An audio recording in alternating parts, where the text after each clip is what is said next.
Hi everyone, welcome back to Jenny Kern Astrology. On Sunday, June 14th, 2026 at 10:54 p.m. Eastern Standard Time, we'll experience a new moon in Gemini, initiating a fresh lunar cycle centered around learning, communication, curiosity, relationships, movement, and the stories we tell ourselves about our lives, the stories that create our reality. This is one of the most mentally active lunations of the year. But unlike a typical Gemini new moon that races toward the next distraction, this one asks us to slow down and choose our thoughts and our words carefully. This is because Mercury, the ruler of the sign of Gemini and Virgo, the ruler of this new moon, is 18 degrees Cancer and already slowly moving through its pre-retrograde shadow phase before stationing retrograde later this month. It remains retrograde through all of Cancer season and until early Leo season, August 7th. The conversations beginning now are unlikely to be complete, finished stories. They're but the first chapter. This is the first new moon in Gemini since Uranus ingressed into Gemini. Uranus is 2 degrees Gemini, barely has its toes wet in the sign. Whenever Uranus is featured in a new moon, expect surprises, sudden breakthroughs, disruptions, and awakenings. You may suddenly see things differently. Suddenly, someone enters your life. Suddenly, an opportunity appears. Suddenly, an old belief no longer makes sense. Gemini rules information gathering, perception, and dissemination. Uranus electrifies whatever it touches. Therefore, this new moon in Gemini featuring Uranus in Gemini may deliver unexpected news, revelations, invitations, technological developments, or conversations that completely shift your trajectory. The universe is asking, what if the story you've been telling yourself is outdated? What if it's limiting you? One of the most fascinating features of this new moon in Gemini is the mutual reception taking place between the moon in Gemini and Mercury in Cancer. There's a triple reception if you factor in the sun in Gemini and Venus in Leo. The moon naturally rules Cancer energy, while Mercury naturally rules Gemini energy. Therefore, the moon and Mercury have traded rulers. They're in cahoots, working very closely together. This creates a bridge between intellect and emotion, between those two very important functions of our brain that must be balanced. Normally, Gemini thinks and Cancer feels. Under this new moon, thinking and feeling become intertwined. There's an opportunity to balance your intuition and your logic. As a native Gemini moon, there is a great need to analyze and intellectualize emotions. Your intuition will speak through words, while your emotions reveal information. Memories become important messages.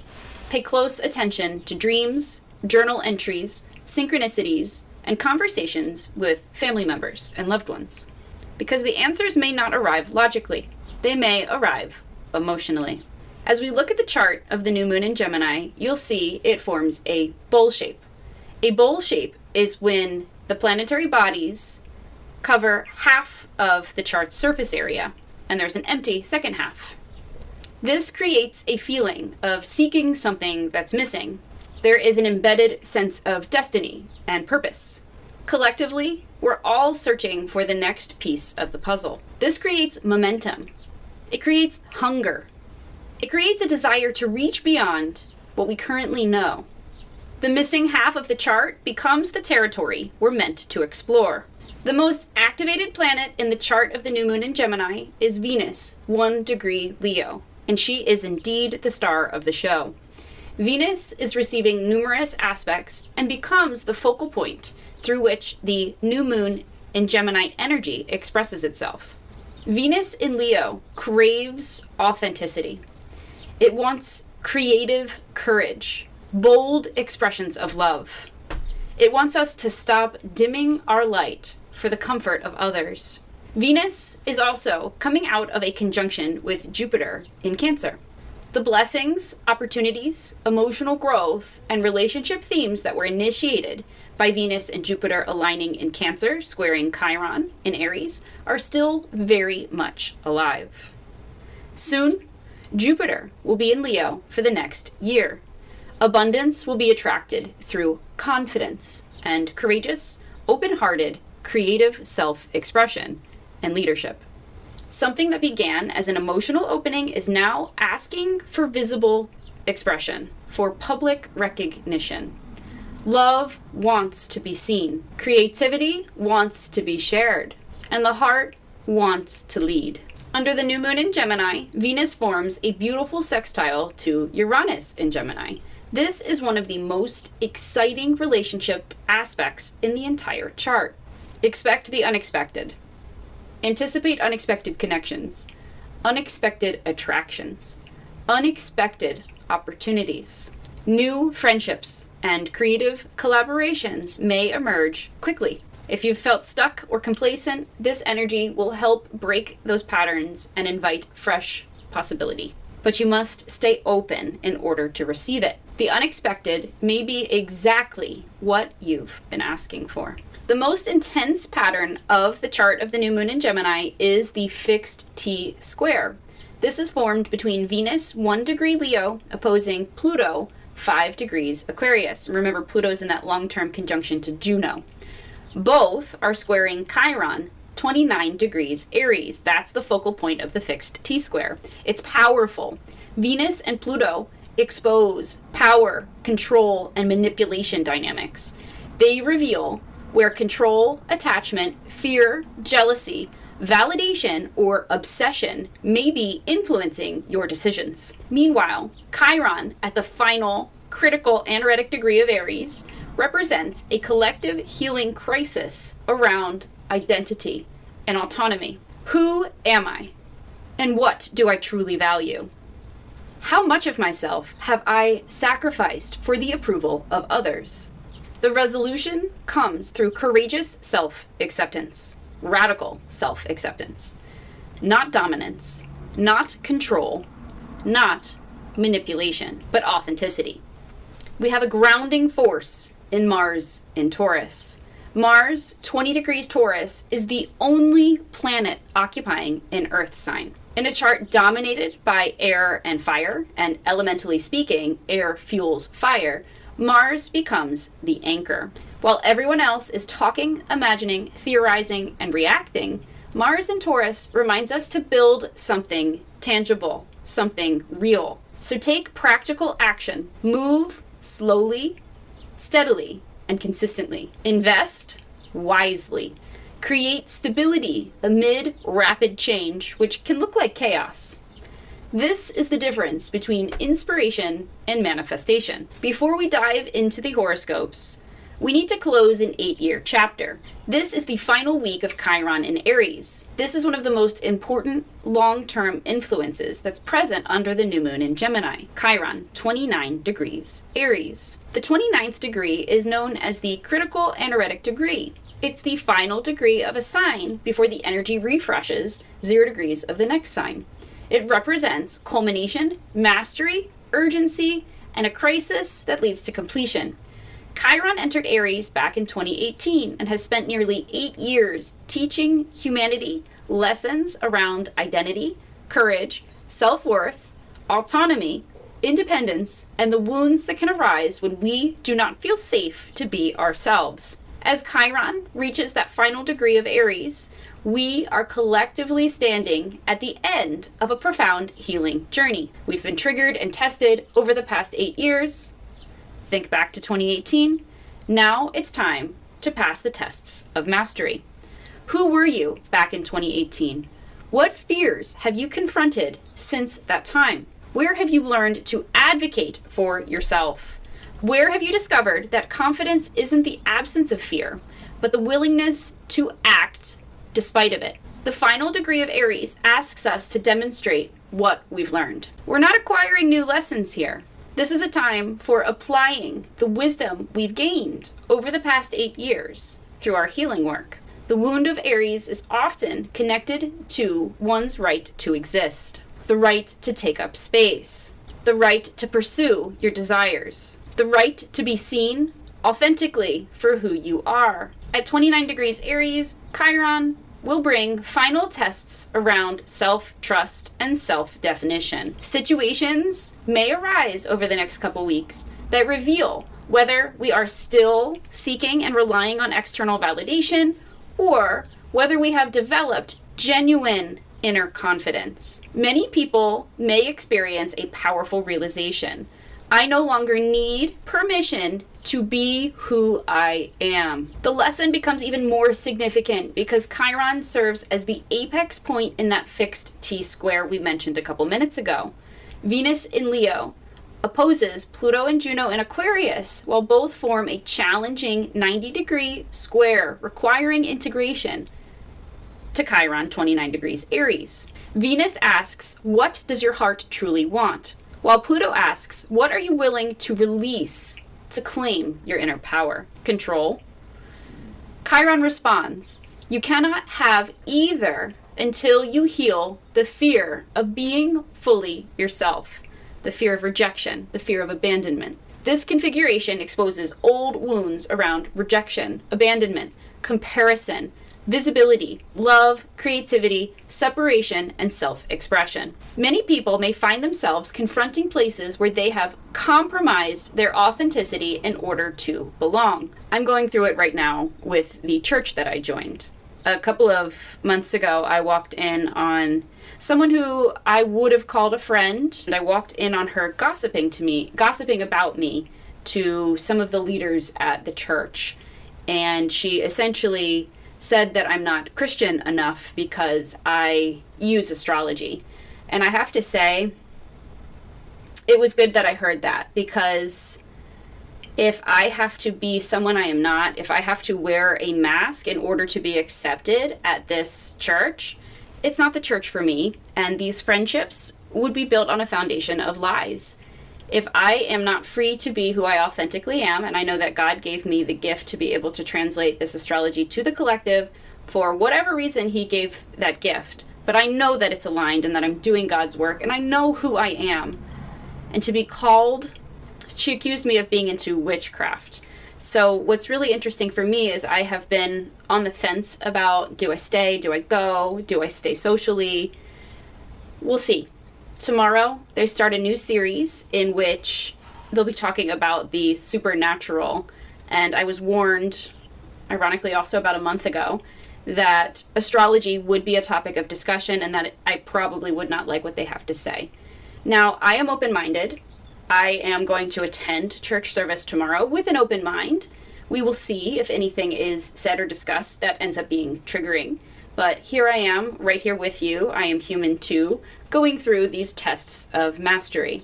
Do I put on a mask and hide the thing I'm most passionate about? Healing others, helping others unlock unconscious blocks through astrology, tarot, personality psychology, etc. Do I suppress the part of self that makes me who I am in order to fit in with a group of people that have very closed minds, are very judgmental? The healing comes from choosing authenticity over approval. There's my answer. Chiron prepares to ingress into Taurus, healing through embodiment. Soon after the new moon in Gemini, Chiron prepares to leave Aries for good and enter Taurus, beginning an entirely new chapter that will last for years. The collective wound shifts. There's going to be a new flavor and new themes. In Aries, the question was, who am I? But in Taurus, the question becomes, what do I value? Aries teaches us to exist, while Taurus teaches us to sustain ourselves. Aries teaches courage, while Taurus teaches worthiness. Aries focuses on identity, Taurus focuses on stability. As Chiron enters Taurus, humanity begins exploring wounds that are connected to the following: financial security, self-worth, the physical body, resources, pleasure, abundance, giving and taking, receiving, personal values, and the relationship we have with nature and Mother Earth. Many people who have spent years discovering who they are will now begin asking, do I truly believe that I deserve what I want? This transition moves from healing the mind and the ego into healing in the physical world. It asks us to embody our value rather than merely intellectualize or understand it. And the key to manifesting is to believe it's already yours. This Gemini new moon acts as the bridge between two eras, the bridge between Aries and Taurus. The final lesson of Chiron in Aries is one of courage. The first lesson of Chiron in Taurus is one of worthiness. Together they ask, do you have the courage to claim what you believe you deserve? Can you trust your value enough to build a life that reflects it? Can you stop fighting for survival and begin cultivating stability? This may be one of the most important themes of 2026. The warrior's journey is ending. The builder's journey is about to begin. And this Gemini new moon provides the insight, conversation, and revelation that helps us cross that threshold. And now for your horoscopes by rising sign. I am trying to keep this short and sweet. For Gemini rising, the new moon occurs in your first house. Reinvention is underway. You're entering a new personal cycle that changes how you present yourself to the world. Thank you, Uranus. Cancer rising. This new moon lands in your 12th house of deep subconscious reprogramming. Pay attention to your dreams, intuition, and hidden insights or synchronicities. Something is ending behind the scenes before a major personal rebirth next month with the new moon in Cancer. Leo rising. This Gemini new moon activates your 11th house of networks and overall legacy. New friendships, collaborations, audiences, and long-term goals are emerging. Venus in your sign makes you extra magnetic and highly attractive. Virgo rising. The Gemini new moon in your 10th house illuminates your public reputation and career. A professional opportunity arrives unexpectedly. Stay flexible and remain open to change. Libra rising. This Gemini new moon activates your 9th house of spirituality, travel, publishing, education, and higher learning. A belief system may be evolving. Maybe you, like me, are realizing you don't fit in at your church. Scorpio rising. The new moon in Gemini falls in your 8th house of shared resources, intimacy, transformation, and deep emotional attachments. Healing takes center stage. Trust what is being revealed beneath the surface. Sagittarius rising. This Gemini new moon activates your 7th house of one-to-one relationships and partnerships. A new relationship cycle begins. Existing partnerships may enter a fresh new chapter through honest dialogue. Remember to balance head and heart. Capricorn rising.